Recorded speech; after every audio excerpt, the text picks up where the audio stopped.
Before we get into the meat of the questions, all that, I do want to start with your health because it has been a year, and I know I'm talking to you throughout the year and you talking to us that it's been a process to get back to your full health. Where are you at right now, and how did this season go for you in terms of your health and getting through it? Thanks for asking, John. It's gone pretty well. I mean, I've been very fortunate. Things have gone well. They're progressing the way they're supposed to so far. I do have some checkups still. I have to go through this process for the next 3.5 years left to go before I get the all clear.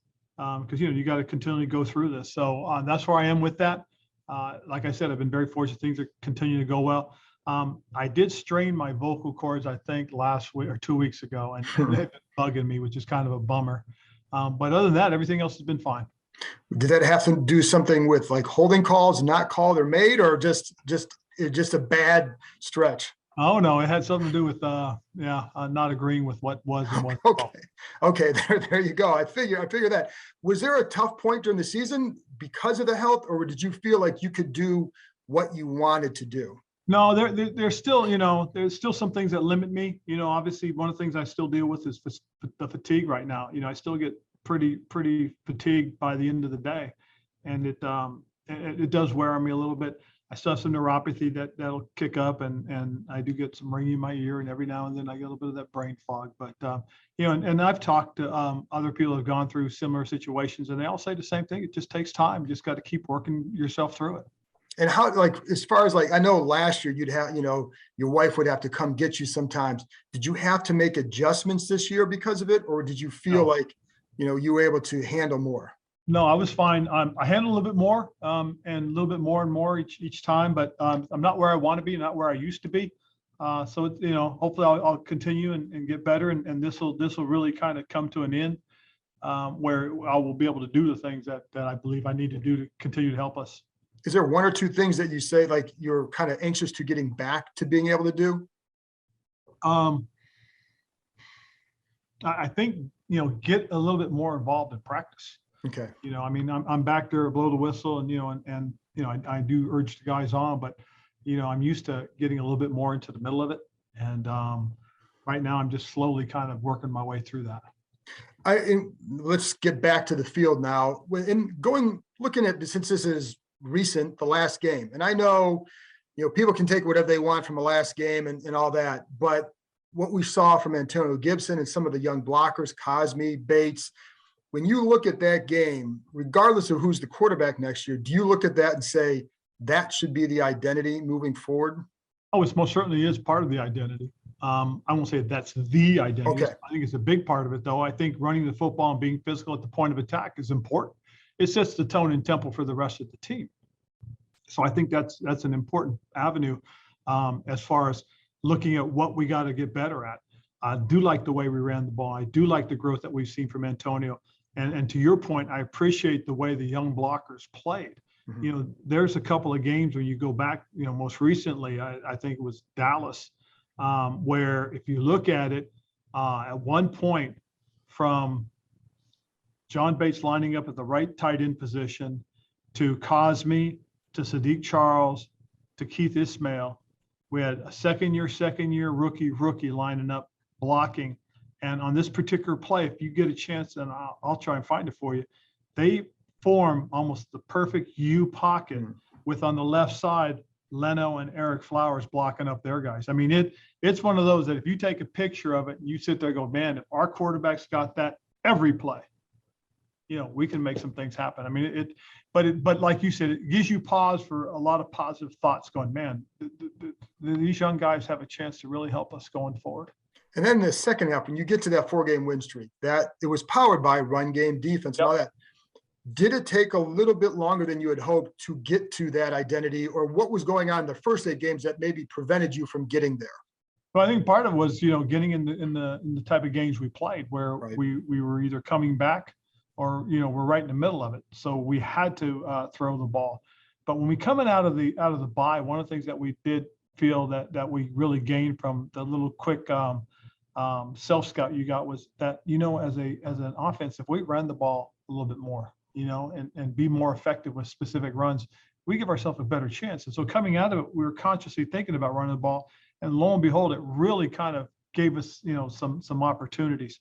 The thing that was really cool about it, and going back now and looking at it, in the last 5 games we won, the one thing we did was ran the ball a minimum of 6 more times per game.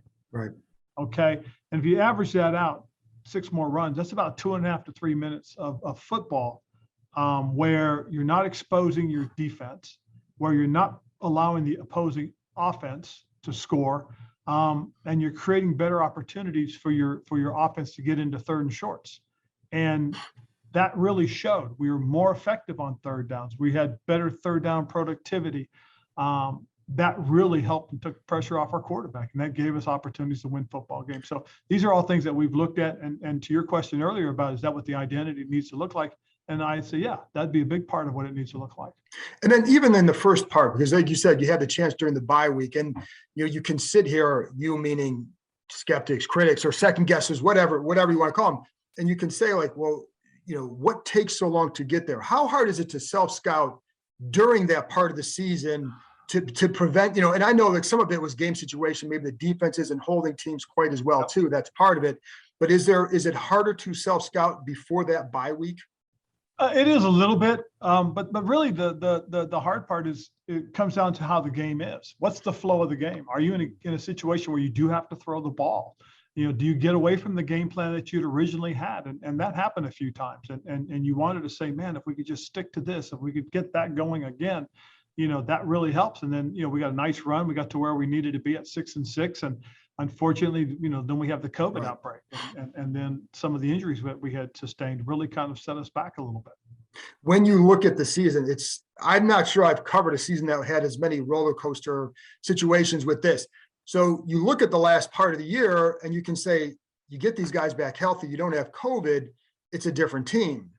Then you look at the first part of the year and say, but that was a team and they didn't start the way you wanted them to. Yes. So how do you go back? How hard is it to go back and assess a season like this? Because it just seemed like there were so many peaks and valleys that, to make sure you're assessing the entire situation correctly. Does that make sense? The biggest, yeah, and I see what you're saying, John. I think the biggest thing that comes from it is, what was the issues early on? And truthfully, you look at it and it points right to, on defense, 3rd down. Mm-hmm. And the crazy part about it is you look at the 3rd down, and the thing that was really kind of interesting is, we were in the top 10 in pressuring quarterbacks. We didn't have sack numbers like people had expected, but we were still there pressuring the quarterbacks. So, there are some things that happened early that really kind of, set us back. And the biggest obviously was we didn't have the pass rush in sync. Then as we started to get better and better with the pass rush, you start seeing the secondary start to really come together. We had some communication issues early on. We had not the young guys, but new guys working together, and took a little bit while for them to gel and for us to understand really the things that we needed to stick with and use that gave us the best opportunity. So there was a little bit of growth as we went through it. And I think getting into the bye week at the time we did really helped us in terms of kind of formulating what we had to do and how we had to do it. Look, going forward, what kind of things can you do to make sure, like some of those early adjustments, maybe from your evaluation of a player or what you see from a guy, that you can get to those evaluations quicker, whether it's like, you brought up with Jamin, you find out that he's better outside, Landon better up closer. How can you get to those decisions quicker? Is there a way to do that? Well, I think, a little bit of it too is, some of the things that we did, we pushed to see if we can continue, and see if it would come sooner. Okay. I think some of those things would be, hey, you know what, this isn't working, let's just go to the next one right away. I think that's something that we have to do because, we made a conscious effort early in the season to see, if we can get away with the 4-man rush and play 7 back. So pressuring wasn't something we did early on. And then we began to pressure and, now all of a sudden you start coming together. So, instead of trying to stick with something maybe a little bit longer than we needed to, I think something that we have to examine even closer as the season unfolds next year. But also because I'm wondering too, the strategy for a lot of coaches, not just here, but all around the league, is to not play a lot of guys in the preseason who are key players. Does that make it harder to evaluate? And is there a way to help that, whether through joint practices or something else to help with that? No, and I that is something that we are going to most certainly look at because, the joint practice is something that I've kind of liked. We've done it in the past when I was in Carolina. I would like to have done it here, but with the COVID last year, Right, we couldn't right. do it. And this past season, you know, we had an obligation to go down to Richmond. And so we had to try and work something out. So this year we said, you know, let's take care of our obligations and then we'll see what next year brings us. Looking at the quarterback, because that's obviously a big part of this offseason. And, you know, how much, when you're looking at it, what do you see from the roster? Because a year ago it was more like, okay, when you guys are in a position, then you can be aggressive, the way San Francisco was, et cetera. So what did you see from this roster that tells you that maybe now is a better time to go do that? Well, I like the way the offensive line played. You know, if you think about it, we were rated the 6th best offensive line in the league, 6 out of the 32. Now, this is all taking into account that hopefully everybody's back, but Right. if we get everybody back, you know, I like the tight end position. Logan, Bates, Seals Jones, Samus. I think that's a good group. I like our wide receiver group. Again, everybody comes back healthy, ready to roll. You're going to feel pretty good about that group, feeling that we have playmakers around our quarterback. I like the development of our running game. You know, I think I really do think Antonio took a big step this year going forward. And then defensively, if we can get things squared away and you know, fill some of the spots we feel we need to, I think we have what we want defensively. And really, we can be pretty good, I think, because we have the kind of guys that you need. And we have guys that can make plays, that showed at one point they are impact players. We just got to get it going. And can it be difficult when you're trying to evaluate where everything is at in this situation? And again, we don't know what's going to happen at quarterback because there are a lot of variables, who's available, et cetera. But do you have to sit there and weigh it where you say, okay, we're making decisions, making this decision, not because of, hey, it's going to my 3rd year, I need to get this, versus we are at that right spot? Is that a hard evaluation? Is it hard to be, you know, I mean, is it hard to always be honest about that, or how do you make sure you are? No, and you're right. It is hard to be honest because, you know, we do look at things, or at least I do. I look at things with rose-colored glasses. I'm an optimist. And I think as you look at things, say, man, I feel pretty good about this. But to me, you know, to look at our offensive line and feel like, hey, that's a pretty good group. I mean, that's, you know, the league feels it's a pretty good group, telling us it's, you know, the 6th best one. But I just look at that and just feel that we are. You know, last year when we went into the offseason, we looked for a quarterback. And for what people wanted, we would have to give up too much capital. And so we said, okay, this is what we're going to do. And we did it. Now, in the meantime, you know, we get some pieces that we feel are pretty good. And we found out about some guys that we feel can help us. I like the way the offensive line is set up. I like the tight end position. Again, I like the receivers. Right. Again, the development of the running game, you know, and hopefully you can get a healthy JD back as well. Yeah. You know, so the thing that you always say is, at least this is what, you know, I grew up on, and that is, you have a quarterback, franchise quarterback, you got to be able to protect them and put playmakers around them. Well, we kind of did it the other way. We set ourselves up to be able to protect the quarterback. Now you got playmakers around them. I mean, so it's set. Now let's see if we can find that guy and plug that guy in and see what happens.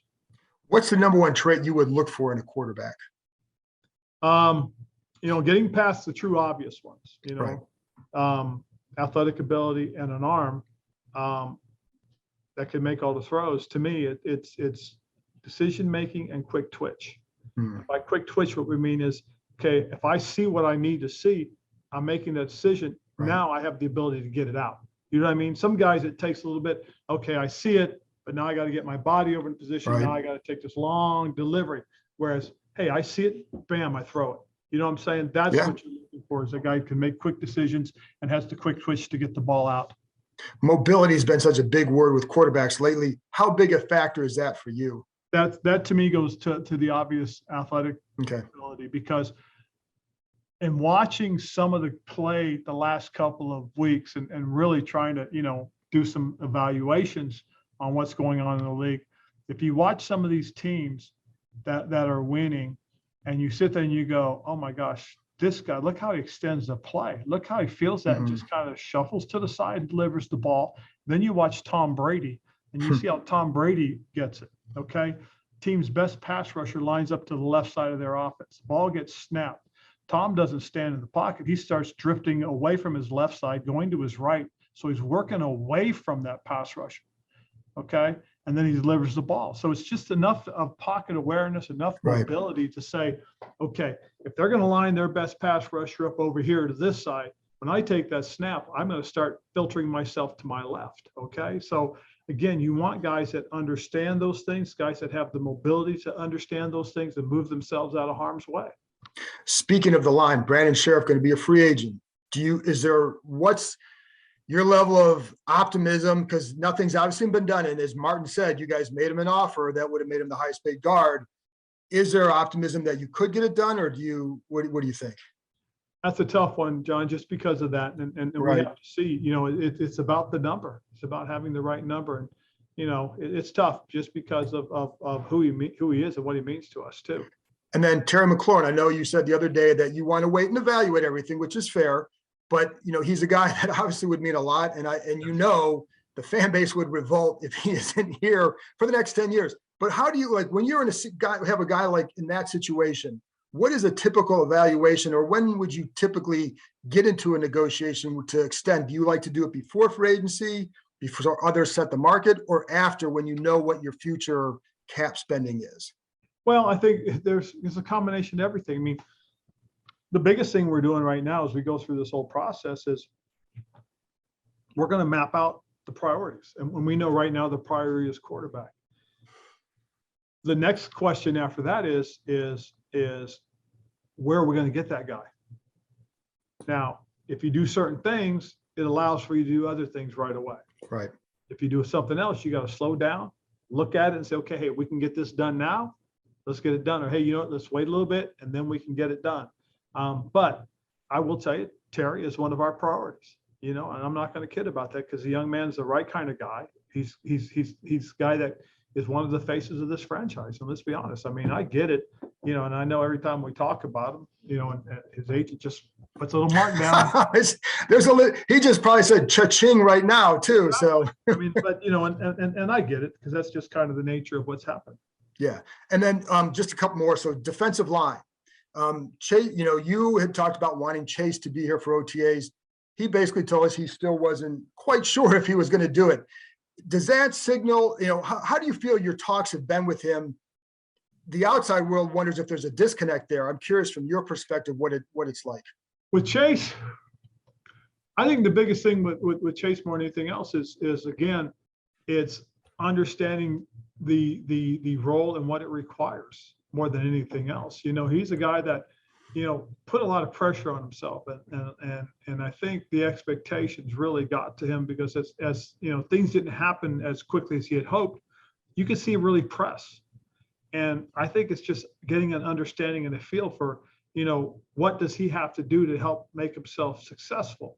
And part of it to me is, hey, understanding, what's your role in this whole thing, as opposed to what's expected. You know what I'm saying? It can't be about, they expect 10 sacks. Well, how do I get them? Well, if I play just this role where I'm here and this is what I'm doing, man, I'm not going to get that. So he's going to get impatient. No, we just got to stick with it, trust it. And that's one of the things that, we've got to get him to understand, because he's a young man that's got such dynamic talent. Yeah. And really, and I say this is, the play doesn't care who makes it. So if I'm where I'm supposed to be, the play can come to me. And that's one of the things that, young guys that want to make plays have to understand. You can want to make a play all you want, but you've got to make it within the confines of what we do. Because if not, they can find that hole. They can find that opening. They can find that place that they can, exploit. It doesn't seem like it'd be hard for him to get back to the trajectory he was on after his rookie year. Just in some ways, and you talked about this too, the stutter stepping, kind of go back to the violent strikes. How quickly could he get back to that in your mind? Oh, I think quickly. I think the thing that, and part of our discussions, my talking with him was, you're a power player. Use that. Use what you do best. He's got a great get off. He plays with good leverage, and he's got good strength.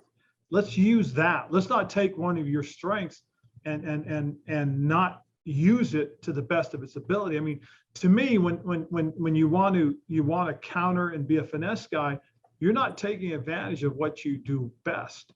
Now, there's a time where you can use it and incorporate it, where you come out, you might stutter, and all of a sudden you go from the stutter to power, use a long arm technique, or you come out and you stutter, and then you use an underneath move where you rip through it.